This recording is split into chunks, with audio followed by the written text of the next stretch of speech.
been watching Two Broke Girls lately, and now I finally get why people say the core of comedy is tragedy. These two girls are basically hanging on by a thread the whole time, fighting to survive at rock bottom, and I'm over here laughing like an idiot. The setup is simple. Two girls, Max and Caroline, working at a small diner owned by a Korean boss. Quick side note, in the show, the boss is Korean, but the actor himself is actually Chinese-American, with roots in Guangdong. And with his whole short and loud stereotype vibe, it's kinda hard not to feel like the writers were leaning into that classic Hollywood move of caricaturing Asians. But hey, at least they didn't give him the squinty eye treatment. That's progress, I guess. Max, whose name literally means the most, which is ironic considering she's flat broke. Then there's Oleg, the Ukrainian cook, and another Eastern European waitress who barely appears before getting fired. The only time we really see her is when Max walks into the storage room and catches her mining crypto during her shift. Plays like a joke, but honestly, in real life that wouldn't even be shocking. She gets fired soon after. Turns out she's high all the time. So yeah, mining crypto at work kinda checks out.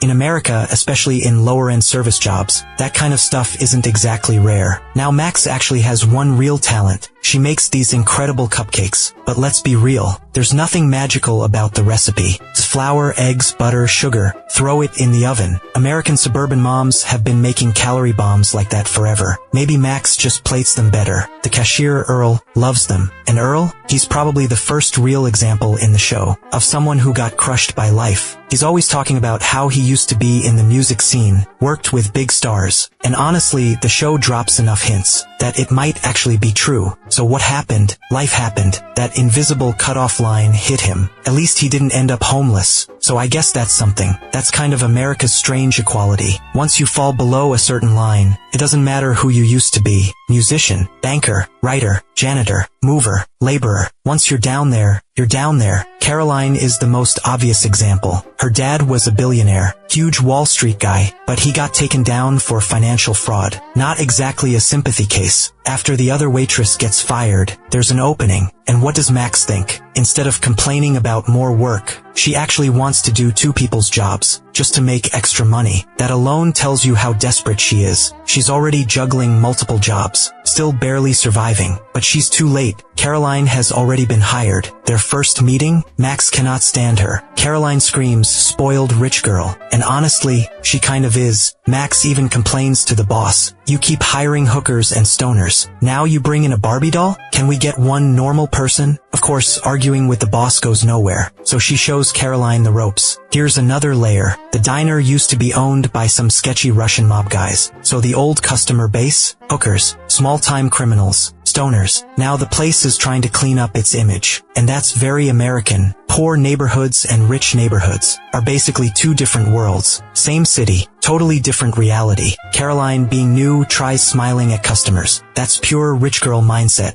She's used to Manhattan upscale spots, where service is all about emotional value. But here, people just want cheap food. Nobody's paying for smiles. And if Caroline starts smiling, Max would have to smile too. And that kind of overachiever energy, working class Americans hate that. Seeing Caroline struggle with basic waitress tasks, Max tries to report her. That's when Caroline finally comes clean. She's the daughter of a famous fraud billionaire. All their assets were frozen. Nobody will hire her. This is her only option. Max doesn't believe her at first, so she asks 3 very specific questions. Have you met a president? Have you been to Switzerland? Do you own a horse? Those aren't random. In America, those are elite rich markers. Meeting a president equals serious status. Switzerland equals offshore money. Owning a horse? That's rich. Poor people struggle to afford a cat. Caroline graduated from Wharton. If that name sounds familiar, just know one of its most famous alumni is Donald Trump. She may not have inherited her dad's money, but she definitely inherited his business instincts. She realizes Max's cupcakes are underpriced, so she raises the price without asking, and pockets the extra cash. Like father, like daughter. Meanwhile Max? She splits her tips fairly. Although to be fair, in America tips are a huge part of income. Back-of-house workers usually don't get them, so tip pooling is common. How did Caroline even find this job? Simple. She searched for places people from the Upper East Side would never go, because that's where she's from, and running into old rich acquaintances would be humiliating. She says she's staying with a friend. Next day, Max finds out she slept on the subway, so Max lets her crash at her place. Caroline takes one look at the apartment, It's worse than her old horse stable. But hey, a roof is a roof. Max also has another side job, nannying for a rich woman. And this woman is peak American trophy wife. Can't remember her own Twitter password. Can't open a water bottle. Doesn't raise her own kids. One kid she likes. The other she low-key treats like a defect. Everything gets outsourced. Back at the apartment, Max's boyfriend wakes up.